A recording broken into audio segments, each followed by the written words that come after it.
Welcome to the fastest daf in town. Today we're going to start the Chulin daf Mem Beis. We are going to be beginning a new parak El Trefos.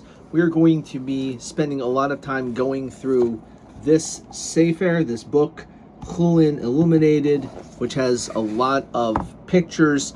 So you're going to end up seeing a lot of the insides of animals, so we can have a better understanding of how all this works. So I'm going to actually begin by reading just the first couple of lines of the Mishnah, and then we're going to understand the digestive system of a cow, which is, of course, much different than a human being. So, Elo Trefus Bemehemo. So these are the trefus of an animal in which Rashi says kol neka b'mashu. Anytime we're dealing with a hole, even if it's a small amount, it could be a trefa. First of all is nekuvas aveshet. When it mentions a hole, is the hole in the esophagus. So that in itself is going to make it a trefa. So let's just start off right away by looking at this picture.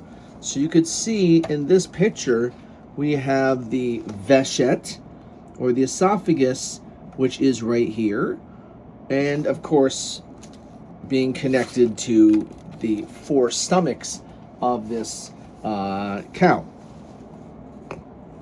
Upasekes hagargeres, if it is rendered or broken, the trachea, and here Rashi says arachba baruba. So when it comes to the kana, to the windpipe, a small hole is not the time to passel it, but it's only going to passel it if it's the majority.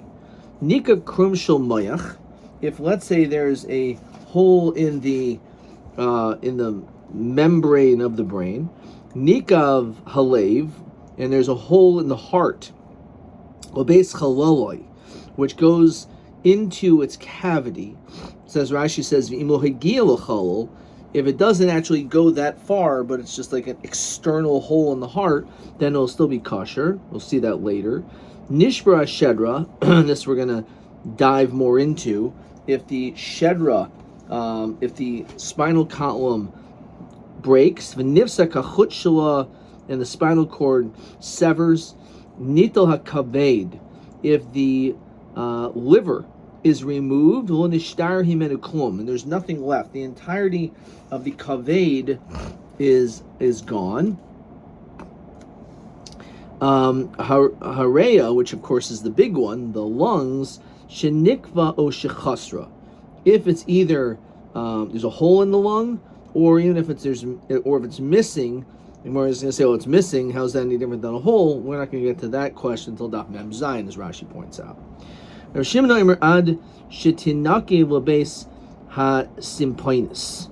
only time is if it actually reaches all the way into the bronchial tubes. So if we would look at this picture over here, we can see on the top we have a little bit of description of what we're talking about. So this picture shows up top that we're dealing with the kaved, the liver, and then you have the mara, the gallbladder, and the symplanus, which is over here, which is called the hepatic artery and the portal vein, which is connected to the kaved for the liver and the mara, the gallbladder. So nikva, and fine, and then we start talking about the actual stomachs of a cow. Now, a cow actually has 4 stomachs, as we could see in this picture over here. Okay, so this picture demonstrates that a cow actually has 4 stomachs, and this book, which is highly recommended, demonstrates exactly how cows eat. But of course, a cow, which is a kosher animal, it chews its cud. So the food, when it swallows it, it doesn't just go in directly into one stomach and then that's it, into the intestines, but it has this process of how it goes through. So I'm just going to read these couple paragraphs in this book. All kosher animals have 4 stomachs. It's a pretty amazing thing. This enables the animal to get grass and other highly fibrous material that we humans cannot digest. This is how it works. The process begins when the animal swallows grass. Instead of chewing the food as it eats, the way that humans do, the kosher animal swallows the grass whole. Swallows it whole. This allows it to ingest large amounts of grass in a short amount of time. The grass proceeds to the keres, which is also called the rumen, R-U-M-E-N, which is an extremely large chamber. So that is the first place where it goes. So you can see in this picture that after the cow swallows the grass, it goes into the rumen, which is a relatively large container, if you will, or chamber, which is its first stomach. There, it finds a warm, moist environment, and with the aid of bacterial action, the grass begins to rot and decay.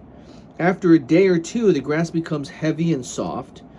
With the aid of periodic wave-like contractions of the rumen wall, so the stomach contracts and it begins to make motion, it gradually moves to the front of the keres and enters into the base kosos. Now the base kosos sounds like the word kos, cups. So you can actually see a much better picture of that here, of base kosos. It looks like there's little cups or containers, if you will, but obviously it's not exactly what it is, but it has that appearance. So it will go into the base kosos, which is the second stomach. So it goes from the keres, which is stomach number 1, and then it goes into the base kosos, stomach number 2. This chamber collects partially undigested food called the gara, the cud, and propels it up to the mouth. So basically, it swallows grass. It's in the keres for some time. Then it makes it to the base kosos, and then from the base kosos, it goes back up to its mouth, and it chews the cud with its hind teeth and swallows the mass again. It proceeds to the keres, which again is the first stomach, where the process may be repeated again until the food is finally reduced to a fine consistency. So it's interesting that when a cow swallows grass, it goes from stomach 1 to 2, and then it starts chewing its cud again in its mouth, swallows, it goes back to the rumen, to the keres, to the base kosos, but not necessarily does it automatically go to stomach number 3 yet. So at this point, the fine consistency of the foodstuff is such that it passes through the base kosos into the hemsis, which is called the omosum, M-O-M-A-S-U-M. In the hemsis, the food is solidified by removing excess water and held until the final stomach, the keva, is ready to receive it. We hear the word keva, like when it comes to the matnos kahuna, right? One is the the Zurachaim La Keva, right? So it goes from the hemsis to the keva, which is called the abomosum, which is A-B-O-M-A-S-U-M. And that's basically how it goes. From the keva, which is the last stomach, the digested food continues to the intestines, where the breakdown of lipids is completed. In the newborn calf, the ingested milk bypasses the system and goes straight to the keva, which is pretty amazing. So a calf will drink milk, and that milk goes directly into the keva, into stomach number 4. It bypasses this entire process. But grass goes to these all 4 stomachs. So I actually label them and number so you could see them. Again, it's swallowed. After it's swallowed, it goes to the rumen, to the keres, to the base kosos. Then it goes back into its mouth where it chews its cud, and then it goes back into the keres, to the base kosos. Eventually, it will make it to the hemsis, and then to the keva, which is the last step. until before it goes into the intestines. So those are the four stomachs. And here's another picture for those that are interested in seeing this picture. Right there, we have another picture of these four stomachs. Okay, so obviously, in addition to what we're already familiar with, the lungs, though, all these other things have to make sure we don't have holes in them, or else it could be a treifa as well. So now we understand what it says. Nikva hakeva, when the keva has a hole in it, which is referring to the stomach number 4. Nikva hamara, or the gallbladder, has a hole. Nikva hadakin, let's say the small intestines. So after the keva, the 4th stomach, it eventually makes its way into the intestines. If there's a hole there, or hakeres hapanimis, the keres, which we said is the first stomach, the rumen, if the inner part of the of that shenikva has a hole, shenikra rov hachitzayin, the majority of it's torn, is a problem. Rabbi Yehuda Omer, let's hold off for Rabbi Yehuda in a second. Let's look at Rashi. When it says basic kaisais, it says kishiata mavdilin yesh daifin lezeh v'daifin lezeh. There's 2 dafanais, if you will. Okay, so that is what we're discussing. There's different linings, an inner lining, an outer lining. So the hemses, which again is the 3rd stomach, and the basic kosos, the 2nd stomach. When it comes to the 3rd and the 2nd stomach, as we're going to see more about this. So I'll show you. You'll see this picture in a second. If there is a hole in the thick wall that attaches the 2 stomachs, the animal actually is still kosher.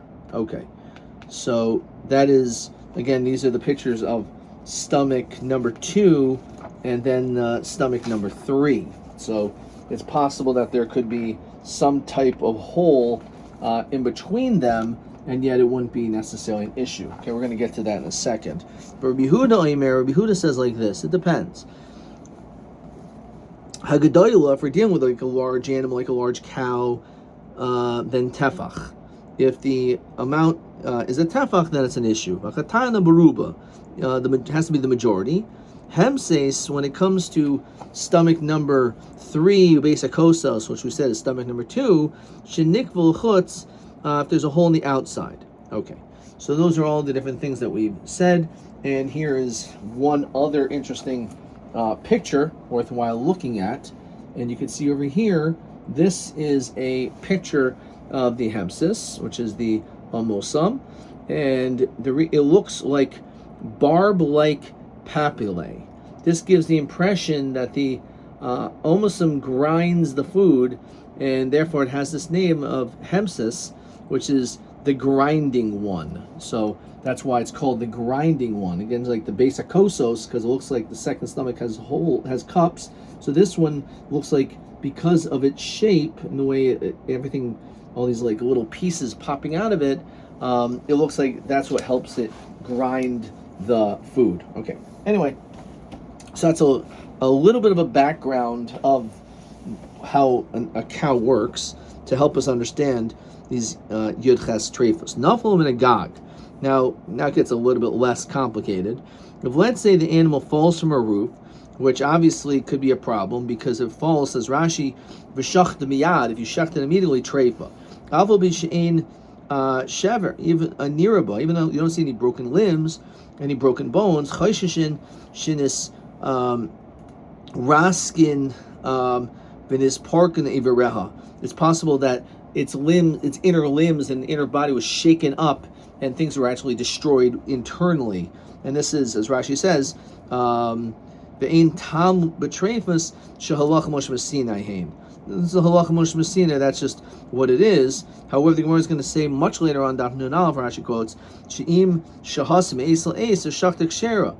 Now, it says even if it doesn't stand, but if you at least wait 24 hours, the problem is if it falls off a roof and you shecht it right away, because we don't know what the status is. But if it lived for 24 hours, so then it's not problematic.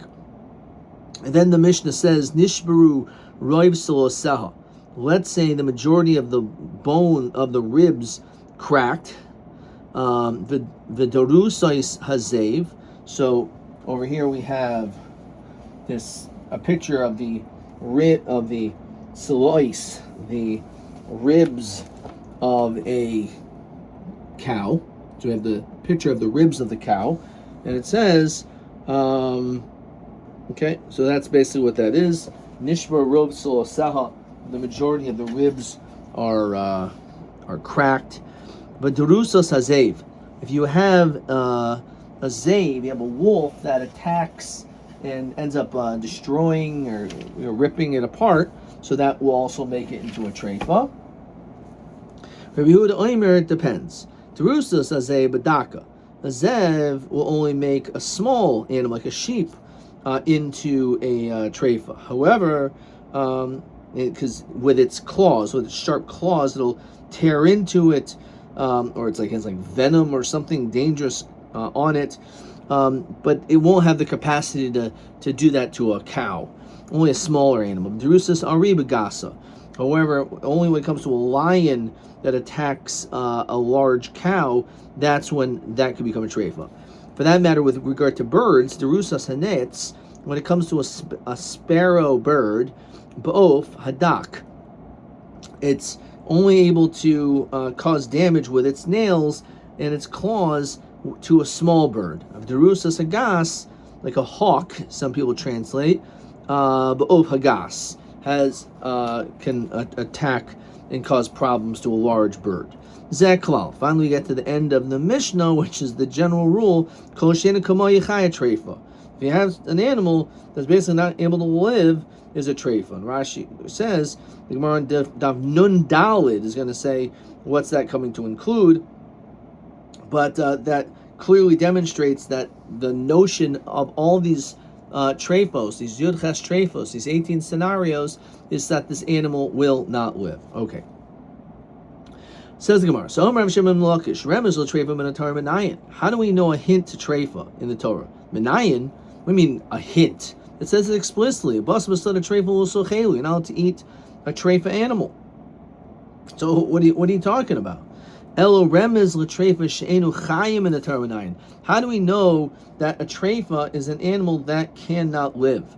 How do we know it's gonna, because of its defect or something wrong with it in one of its internal organs, that it will die? How do we know that? How do we see that?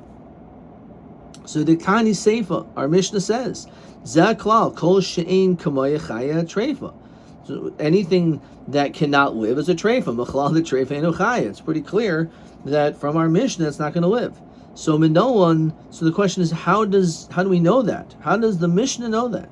The answer is the Chsiv. The pasuk says as follows: B'zois. So it says in this hachaya asher toichelu. These are the animals that will live. So chaya ochel. We're saying that when it comes to a living animal that you may eat, shenu chaya lo seichel. However, an animal which is not able to live, you're not allowed to eat it. Mechlal de treifa lo chaya. The fact that we know that it says you can't eat a treifa, so it must be, it says you can eat animals that are going to live, but an animal which is a treifa you can't eat. So why not? It must be because it's saying only animals that can live on its own you're able to eat if it's shechted properly. However, when it comes to a treifa, because it's not going to live, so therefore that's the proof. So now, not everyone holds that, right? Some people will say that a treifa will live. So how do you know that it does live? So nafklim is zoisachaya asher toichelu. Zoisachaya ochel. So this you could eat. Chaya acheres. However, there's other animals that even though it could live, l'soichel mechlal de treifa chaya. So like you can flip it and say that there's certain animals that will live that you can eat, but there's certain animals that even though it can still live, you cannot eat, and that's a treifa. So it's a machlokas again, whether or not a treifa is chai or not. The idoch. So what does he do with this? drasha. Hai zayis mayavle. It seems like again it's excluding. So Meboy Tana Rabbi Shmuel. The Tana Rabbi Shmuel zayis achai asher soichelu malamish shetavas hakadosh baruch hu mikol min v'min. That Hashem basically grabbed hold of all of the different species of creation. The Haralul Moshe, and He showed them to Moshe. You could eat this, you can't eat that, right? So that's why it says Zeus, that Hashem actually instructed and explained to Moshe what was kosher and what's not. Doesn't everyone need that drasha? So how do we know if you're not going to learn up of Zeus that like Hashem showed him this is it is? So how do we know according to the Shita that a treifa can El treifa chayim and ole? So nafkali meidach Tana Rabbi Shmuel, a different Tana Rabbi Shmuel. The Tana Rabbi Shmuel ben achaya hanochelos ben achaya shelo si oichel. So it says to make a distinction between a chay that you can eat and one which you can't eat. Elu shmoina esrei treifa shenemru l'Moshe Sinai. These are referring to the 18 treifas which are mentioned to us by Holchem Moshe Sinai, and that's it. And that's how you learn it out. It says Rashi, Lav mikra kimishtoi el Holchem Moshe Sinai hein. That's it. Question 5. Heichan nirmaz b'tayir the treifa in achaya. Where do we see, at least according to one opinion, in the psukim that a treifa cannot live? So he says because it's v'zayis achaya sher soichelu chaya ochel. If it's alive, you can eat it. Sheinu chaya loy soichel. If it's not going to live, probably it's referring to a treifa that you cannot eat. Okay. All right. Question TB13. Maha makar demand yom treifa enu chaya, which is what we just did. So I said mikol chaya sher soichel v'loy treifa sheinu chay. Pretty good answer. TB13. Okay. All right, let's keep on moving. So one second. So our Mishnah mentions a nice list, but is it really only this amount? V'ha'ika, there's more. Baskar v'shev shmaisa. So Baskar is a acronym, right? So when you tell me it's only 18, there's Baskar, which is another 4, and v'shev shmaisa. Sounds like a sefer, the shev shmaisa, right? Which is another 7. So we're going to elaborate what they are and how to, if there's really Holchem Moshe Sinai is 18, so how does that all work if there's so much more? Okay. We're just going to have to figure out how do we get to the number 18. Now, Bishlam Tandi done. I can understand our Tana, says Rashi. Afagav the lo Tana el Yud Ches, even though our Tana only mentions 18, we call Makam lo Tana minyana. It doesn't mention a number. And therefore it's possible that it could be more than that, right? So Bishul Matandi Didan, the Tana Udishire, right? You mentioned some, mentioned more. So who says it's just that amount? It could be there's more than just what our Mishnah says. So Asya B'Zaklal, because they could all be included in Zaklal. Anything that cannot live is a treifa, and therefore that would include Baskar and Shev Shmaisa. El Watanda Rabbi Shmuel Diyamer Yudches Treifas V'Suleika. He said that there's exact the number. He said there's 18. So how do you understand that? Va'ika Baskar. What's Baskar? First of all, the Beis, which is for behema. A behema she'nechu ragleha min harkuva malwa treva. When it comes to a behema, that its legs were cut from the arkuva and above is treva. What is that? So let's go back to our book. You can see this picture over here, which looks at the hind leg of a cow. So you can see that it's labeled over here that there is the arkuva tachtona, and then the let's see if maybe I can get a better picture actually. So this actually, we're going to see a better picture in a second. Or maybe that is the better picture. Yeah, this is the best picture I have for this. So we have over here the Arkuva Elyaina, which is called the knee joint, which is up here. And then you have the Arkuva Tachtona, which is down here. Okay? So, and then you have the, if you can see, you have the etzem ha'aliyah, the hip bone, the yarech, which is the femur bone, which is like our large bone, and then you can see there's three major bones on a cow. 1, 2, 3. So like unlike a person, we have like a knee, right, separating this large bone above the knee and a large bone below. Here we have the femur bone, similar to us, but we have what's called our kuva elyoina, which is the knee joint, and then you have the tibia, like also we have, right, which is called the etzem hashok, and then you have this arkuva tachtona, which is another joint. So the joints are what connects the bones. So this is the arkuva tachtona, and then down here we have what's called the etzem hatachtain, also known as the metatarsal, metatarsal. So you have the femur bone, the tibia, and then you have the metatarsal bone. Okay, so those are the three bones. So let me just hold this up here while I see that we look at this piece. So behema shenechut ragleha, if let's say it was cut min harkuva u'malwa treifa, if it's cut from the harkuva, from the knee joint and up, becomes a treifa. So Savul Rav Shimon ben Elazar de Amar Yechoilhi lechavis lachiyos. He says no, that's actually not considered to be a treifa according to the shita of Rav Shimon, because says Rashi that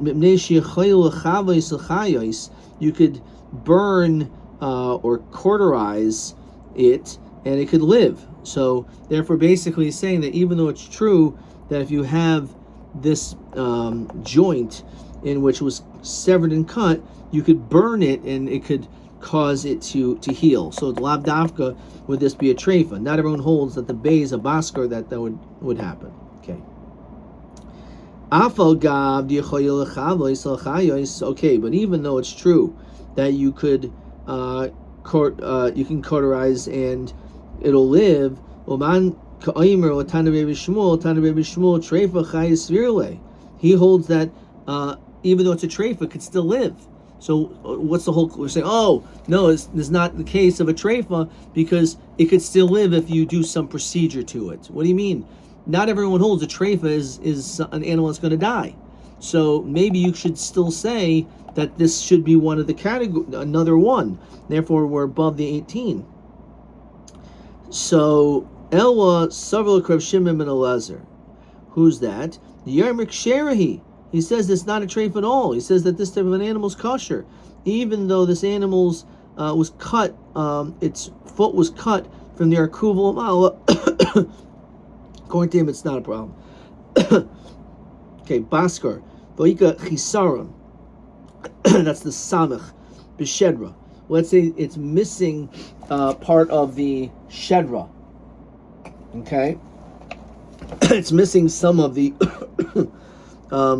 spinal column. Ditnan. Kamech Chisaron B'Shedra. So how many vertebrae are missing? So we have a machlokas, which we've seen this in many places. 2, 1.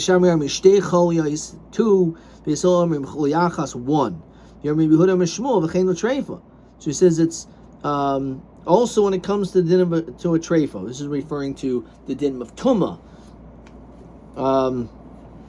Look in Rashi. How much is a chisaron of the shedra shalot tetama ba'oil el b'mag v'masa kedin etzem kasa'ira? We know a bone which is the size of a barley seed is not matama ba'oil, but it can be matama b'mag v'masa. So we say, so too, when it comes to this, it won't be matama ba'oil if it's missing a certain amount. Because we say that even if all you have is the golgailus, the skull, or the robinion or the shedra, but if it's some of the shedra is missing, then it won't be matama ba'oil. So that's why as a machlokus, is it 1 or 2? And the din is, it's so too when it comes to the din of a treifa. If it's missing 1 or 2, so then it'll be a machlokus whether or not that's considered to be a treifa. So it's interesting, this is how we see that you can't just be makel all the time, because in one time base Hillel is being makel, and the other way base Hillel is being machmir, whether because if he holds, just to go break this down, which we had this in Masechtas Eruvin, that Beis Hillel says even one vertebrae is, if one vertebrae is missing, that's it. That's all you need. So when it comes to a treifa, so he's strict, right? But when it comes to tuma, he's lenient. That all you need is one vertebrae to be missing, and it's not matama ba'oil. So okay. But anyway, l'chayr, that should be mentioned. So you say hemses basic kaisais. When it comes to the stomach number 2 and 3, the kol chashavtel hu betarti, we were mentioned as two different cases. Chashvin hu bechada. Since they're both stomachs, so we can just count them as one, right? So therefore, you're right. Okay, when it comes to this one, we kind of have to stick it in there. Okay, so we were apikada, we removed one bi'alchada, so we went down to 17. Now we're back to 18. Abika galuda, again in the basgar, you have the gimel. So when it comes to, it says Rashi shenitl oira, that you take the hide off, v'hushta kula, it's completely skinned off. So Savik Rab Meir, the machshir, it's not a problem. Okay, but oika charusa, because the reish in charusa. Says Rashi, what's a charusa? Kol samka reya, that the lung basically shriveled up. So mara, that the lungs shriveled up. So mara man kataniwa, who's the one who talking about the gallbladder? Rabbi Yosef Rabbi Yehuda. So apig mara ba'ayil charusa. So you can remove the gallbladder and put in the shriveling up of the lung. Okay, says Rashi, the chashav nikva hamara as the 18. Not everyone holds like him, so we'll remove him and we'll add this one. Ve'ika shev shmaisa. Okay, fine. So out of the 4, the one that we end up saying taka does need to be included is the chisaron b'shedra, right?